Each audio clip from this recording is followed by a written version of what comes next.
Labas. Intro.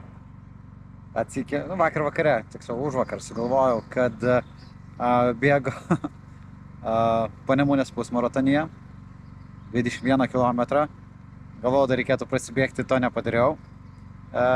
Bet žiūriu aplamai, šiaip nemažai judėjau paskutinėmis dienomis, nebėgime, bet taip judėjome. Ir sakau, reikia įveikti šiemet jau savo pirmąjį pusmaratonį. Kai ruošiausi maratonui, kurio taip ir nenubėgau, buvau pasiekęs šitą visą atstumą. Tai raumenynas jis jau prisimena, žino, tikslas yra maždaug apie 2:15.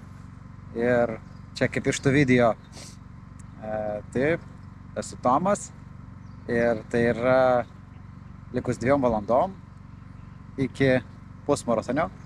Tada padarysiu video Tomas po pusmaratonio prieš ir po, kaip atrodysiu. Ja, o šiaip tai oras gali būti, kad bus lietus, vėsu. Galvoju, kelnes reikėjo užsidėti gal, bet bus matyti. Bus matyti po bėgimo, išbėgsiu, bus labai gerai. Taigi, esu Tomas ir jau po virš 23 km. Nu, žioplys, normaliai neišaiškinta trasa.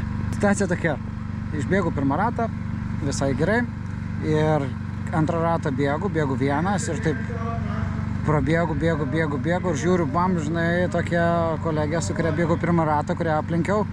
Aš ją dasivijau vėl, nesupratau bairį, bet tada vėl aplenkiau, galvoju, kažkur tai man gal gliučina. Antrą ratą žiūriu, situacija ta pati. Tada supratau, kad buvo sumaišytos rodiklės, turėjom bėgti raudoną, turėjom bėgti taip vieną mėlyną ir 2 raudonos, o gavos taip, kad turėjom bėgti 1 raudoną ir 2 mėlynas. Tai kažkas bėgo papildomas raudonas 2 ratus ir tai sudarė papildomi geri 2 km ir nedaugiau. Tai gavos taip, kad nubėgau ne 21, o netoli 24. Tai irgi smagu. Po 21 km kojas pradėjo sakyti labas, ką darai, skauda. Nu, toks buvo geras iššūkis.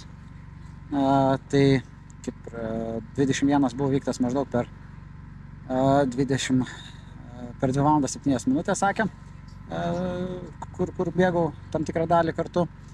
O šitą galiausiai, o 25, tai šitą 24 gavos per 2,5, kažkas tokio, jau nebežiūrėjau, nei laiko, nei įdomu.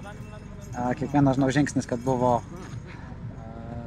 savęs įveikimas, tad labai buvo džiugu. Tai va,